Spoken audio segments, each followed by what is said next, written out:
Why begging energy fails in manifestation is not because the universe is cruel or selectively generous, but because begging itself is a frequency rooted in lack, separation, and a fractured sense of self-worth that contradicts the very mechanics of how creation responds to consciousness, identity, and energetic coherence. Since manifestation does not respond to what you want, but to who you believe yourself to be. And when someone approaches money, love, success, or abundance from a place of begging, pleading, desperation, or overattachment, they are unconsciously declaring an identity that says, I do not have, I am not enough, I am below, I am waiting to be chosen, and the universe, which functions as a mirror rather than a judge, reflects back more experiences that confirm this self-concept, because energetic law is not about morality or fairness, but about resonance, and resonance follows identity before intention, meaning that no matter how many affirmations are spoken or rituals performed,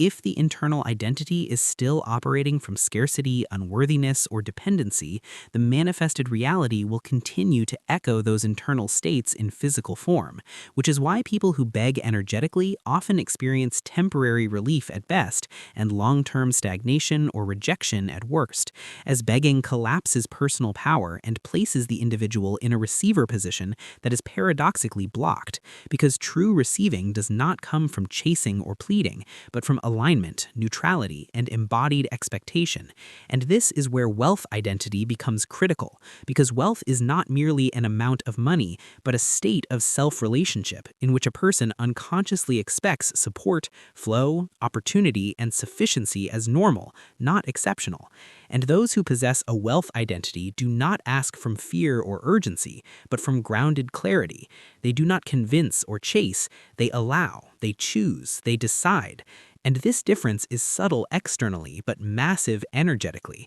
since wealth identity carries an internal posture of I am someone life responds to, whereas begging energy carries I am someone who must prove, persuade, or wait. And the universe responds accordingly by offering delays, conditions, hoops, and resistance to the latter, while opening paths, coincidences, and ease to the former. Because energetic frequency is not influenced by words, but by emotional truth, nervous system regulation, and subconscious expectation. And when someone is in begging energy, their nervous system is dysregulated, their body is in survival mode, and their subconscious is broadcasting urgency, fear, and dependency, which repels abundance, not because abundance is offended, but because abundance flows towards stability, clarity, and grounded receiving, just as money flows more easily towards systems that can hold it than toward chaos. And this is where self-worth becomes the invisible gatekeeper of manifestation, because self-worth determines what feels safe to receive,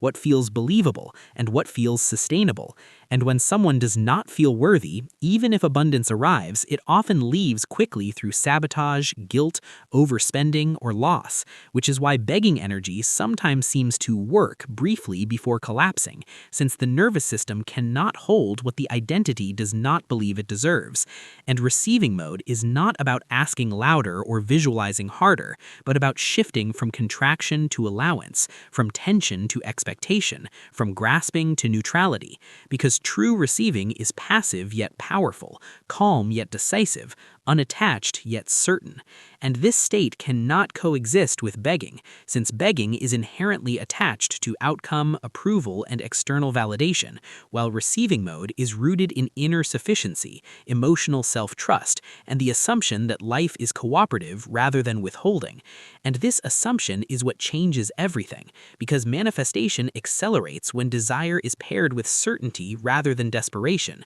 And certainty does not mean knowing how or when, but knowing who you are in relation to what you desire. And people with a stable wealth identity do not emotionally collapse when they want more. They do not chase money as proof of worth. They do not negotiate with the universe from fear. They simply move, choose, and act in alignment with an identity that expects success as a byproduct of being, rather than a reward for suffering. And this expectation is felt energetically before it is ever seen physically, which is why two people can perform the same action and receive completely different results, because one is acting from begging energy and the other from embodied authority. And authority here does not mean arrogance, but internal permission, the quiet confidence that says, I am allowed to have, I am safe to receive, I am capable of holding more. And until this permission is granted internally, the external world remains locked, not as punishment but as protection,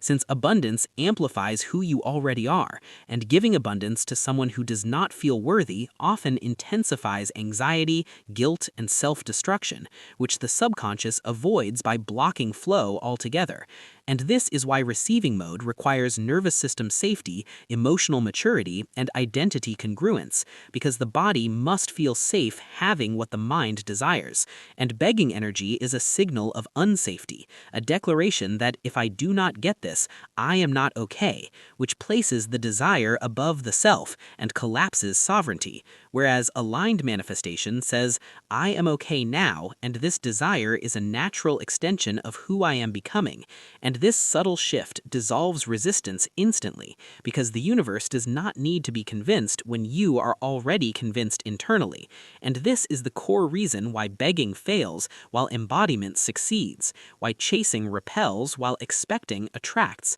why force collapses flow, and why wealth, love, and opportunity move toward those who stand in self-worth rather than those who kneel in need. Since the universe responds not to words, not to effort, not to suffering, but to identity, frequency, and the quiet certainty of someone who knows they are already supported even before proof arrives. And this support-first identity is what allows manifestation to unfold without strain, because when a person no longer sees abundance as something outside themselves that must be earned through exhaustion, morality, or emotional labor, they stop leaking energy through overthinking, doubt, comparison, and self-policing, and instead begin to operate from a clean signal that says, I am in relationship with life, not in competition with it, which is a profound energetic upgrade, since competition implies scarcity and hierarchy, while relationship implies flow and reciprocity. And the universe responds far more generously to cooperation than to conquest, which is why people who are deeply aligned often appear lucky, privileged, or divinely favored, when in reality they have simply stopped arguing with reality and started moving with it, trusting that what is meant for them does not require begging, convincing, or self-betrayal. And this trust is not blind optimism, but embodied evidence built through inner work, self-honesty, and the gradual dismantling of survival-based identity patterns that equate worth with struggle, because begging energy is often inherited rather than chosen, passed down through family narratives that glorify sacrifice, overgiving, and martyrdom, teaching people that to receive they must first suffer, prove, or wait. And manifestation cannot override these subconscious contracts until they are consciously rewritten, because the subconscious mind does not respond to desire, but to familiarity. And for many people, lack feels familiar, while abundance feels unsafe, unfamiliar, or destabilizing, which creates an internal push-pull, where the conscious mind wants wealth, but the subconscious rejects it, resulting in cycles of near misses, delays, and almosts. And this is not a failure of manifestation, but the success of self-protection, since the psyche will always choose safety over expansion until safety is redefined. And redefining safety is the true work behind entering receiving mode, because receiving mode is not passive waiting, but regulated openness, the ability to hold desire without gripping it, to expect without demanding, to move without forcing. And this requires emotional capacity, boundaries, and a strong sense of self that does not collapse under uncertainty, which is why people who heal their self-worth often see their finances, relationships, and opportunities shift rapidly, even without changing strategy, because strategy works best when it is carried by identity rather than desperation, and identity shifts the way energy moves through action,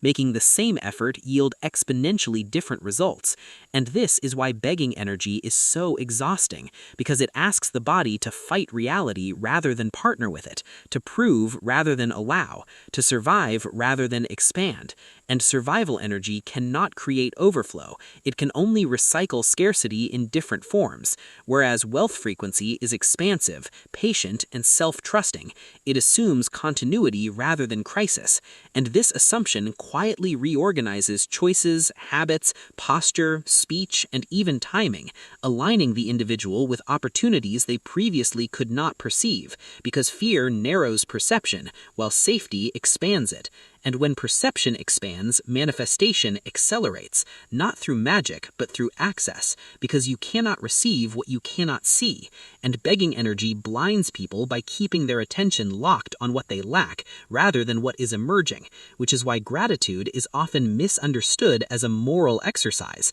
training the mind to recognize support in real time. And recognition is a form of receiving, because what you acknowledge, you amplify, and what you amplify, you normalize. And what you normalize becomes part of your identity, completing the loop from frequency to reality. And this loop begging interrupts, because begging externalizes power and internalizes deficiency, whereas aligned manifestation internalizes power and externalizes cooperation, allowing the individual to